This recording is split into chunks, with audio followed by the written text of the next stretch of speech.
ಓಂ Sairam. Focus YouTube ವೀಕ್ಷಕರಿಗೆಲ್ಲರಿಗೂ ನಮಸ್ಕಾರ. ಹಿಂದಿನ ವಿಷಯ ದೇವಸ್ಥಾನ. ನಾವು ಕಷ್ಟ ಅಂತ ಬಂದ ತಕ್ಷಣನೇ ನೆನಪಾಗೋದೇ ನಿಮಗೆ ದೇವಸ್ಥಾನ ಅಂದ್ರೆ ಭಗವಂತ.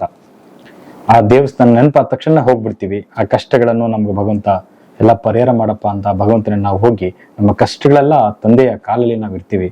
ಹಾಗಾಗಿ ನೀವು ಮಾಡುವಂತ ವಿಚಾರ ಏನಂದ್ರೆ, ಆ ಭಗವಂತನಲ್ಲಿ ಹೋದಾಗ ದೇವಸ್ಥಾನಗಳಲ್ಲಿ ನಿಮ್ಮ ಕಷ್ಟ ಅಂತ ನೀವು ಹೋದ ನಿಜ ಆಗಿದ್ರೆ, ನೀವು ಹೋಗುವಂಥದ್ದು ನೀವೇನೇ ಹೂವು ಹಣ್ಣು ಎಲ್ಲಾನು ತಗೊಂಡು ಹೋಗ್ಬೋದು.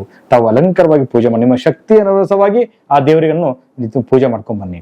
ಆದರೆ ವಿಶೇಷವಾಗಿ ಅಲ್ಲಿ ಇರುವಂತ ದೇವಸ್ಥಾನಗಳಿಂದ ಅನ್ನ ಸಂತರ್ಪಣೆ ಇರುತ್ತಲ್ಲ, ಆ ಅನ್ನ ಸಂತರ್ಪಣೆ ಸದಾ ಕಾಲ ತಾವು ಮಿಸ್ ಮಾಡ್ಲಾರ್ದಂಗೆ ಅನ್ನ ಸಂತರ್ಪಣೆ ತಾವು ಸೇವಿಸ್ಬೇಕು. ತಾವಾಗ್ಬೋದು, ಮಕ್ಕಳಾಗ್ಬೋದು, ನಿಮ್ಮ ಕುಟುಂಬ ಸಮೇತರು ಹೋದಾಗ ಅದು ಸೇವಿಸ್ಕೊಂಡ್ ಬರ್ಬೇಕು. ಒಬ್ರೇ ಹೋದ್ರು ಆ ಅನ್ನ ಸಂತರ್ಪಣೆ ಯಾವುದೇ ಕಾರಣಕ್ಕೂ ತಾವು ಹೋಗೋಣ, ಇಲ್ಲ ಟೈಮ್ ಇಲ್ಲ, ತುಂಬಾ ಕ್ಯೂ ಇದೆ, ತುಂಬಾ ಜನ ಇದ್ದಾರೆ, ಬೇಡ ಅಂತ ವಾಪಸ್ ಬಂದ್ರೆ ಅಲ್ಲಿ ನಿಮಗೆ ಸಮಸ್ಯೆ ಕಟ್ಟಿಟ್ಟ ಬುತ್ತಿ. ಯಾವುದೇ ಕಾರಣಕ್ಕೂ ಅನ್ನ ಸಂತರ್ಪಣೆ ತಾವು ಮಿಸ್ ಮಾಡ್ಕೋಬೇಡಿ. ಅದೇ ರೀತಿ ನೀವು ಅನ್ನ ಸಂತರ್ಪಣೆ ಮಾಡಾದ್ಮೇಲೆ ನಿಮ್ ಕೈಯಿಂದ ಎಷ್ಟು ಸಾಧ್ಯದಲ್ಲ ಅಷ್ಟು ಅನ್ನ ಸಂತರ್ಪಣೆಗೆ ದಾನ ಮಾಡ್ಬನ್ನಿ. ದೇವಸ್ಥಾನಗಳಲ್ಲಿ ತಾಯಿ ಆದಿಶಕ್ತಿ ತಾಯಿ ಯಾವುದೇ ದೇವಸ್ಥಾನ ಹೋಗಿ ನಿಜ ಆಗಿದ್ರೆ ಅನ್ನ ಸಂತರ್ಪಣೆ ಮಹತ್ವ ಕೊಡಿ. ಹಾಗಾಗಿ ಆ ಅನ್ನ ಸಂತರ್ಪಣೆ ತಾವು ಸೇವಿಸ್ ಬಂದ ಮೇಲೆ ಅದರಿಂದ ಲಾಭದಾಯಕ.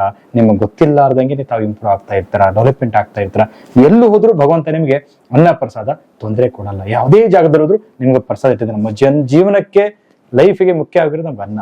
ಆ ಭಗವಂತ ನಮಗೆ ಬೇಕಾಗಿರೋದು ಅನ್ನ. ನಾವೇನು ದುಡ್ಡು ತಿನ್ನಲ್ಲ, ಏನ್ ತಿಂತೀವ ದುಡ್ಡು ತಿಂತೀವ ಏನು ತಿನ್ನಲ್ಲ. ಹಾಗಾಗಿ ನಾವು ಊಟ ಮಾಡೋದೇ ಅನ್ನ. ಹಾಗಾಗಿ ಆ ಭಗವಂತನ ಕ್ಷೇತ್ರಕ್ಕೆ ನಾವು ಏನ್ ದೇವಸ್ಥಾನಕ್ಕೆ ಹೋಗ್ತೀವಿ ಅಲ್ಲಿ ನಮಗೆ ಮಹತ್ವವಾಗಿದ್ದು ಅನ್ನ ಸಂತರ್ಪಣೆ. ಹಾಗಾಗಿ ತಾವು ಅನ್ನ ಸಂತರ್ಪಣೆ ಸೇವಿಸಬೇಕು. ಅದೇ ರೀತಿ ದಾನನೂ ಮಾಡಿ.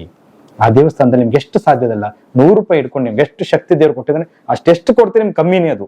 ಆ ಭಗವಂತ ನಿಮ್ಗೆ 10 ಪಟ್ಟು ಕೊಡ್ತಾನೆ. ಹಾಗಾಗಿ ತಾವು ಅನ್ನ ಸಂತರ್ಪಣೆ ನೀವು ತಗೋಬಹುದು. ನಿಮ್ಮ ಬಂದಂತ ಸ್ನೇಹಿತರು ಬಳಗದವ್ರು ಎಲ್ಲರಿಗೂ ತಾವು ತಿಳಿಸಿ. ಇದೇ ಕಾಲಕ್ಕೆ ಯಾವುದೇ ಕಾರಣಕ್ಕೂ ದೇವಸ್ಥಾನಕ್ಕೆ ಹೋದ ಮೇಲೆ ಅನ್ನ ಸಂತರ್ಪಣೆ ತಾವು ಮಿಸ್ ಮಾಡ್ಲಾರ್ದಂಗೆ ನೀವು ಸೇವಿಸ್ಕೊಂಡು ಬರ್ಬೇಕು. ಮತ್ತು ದಾನನೂ ಮಾಡೋದು ಒಳ್ಳೆಯದು.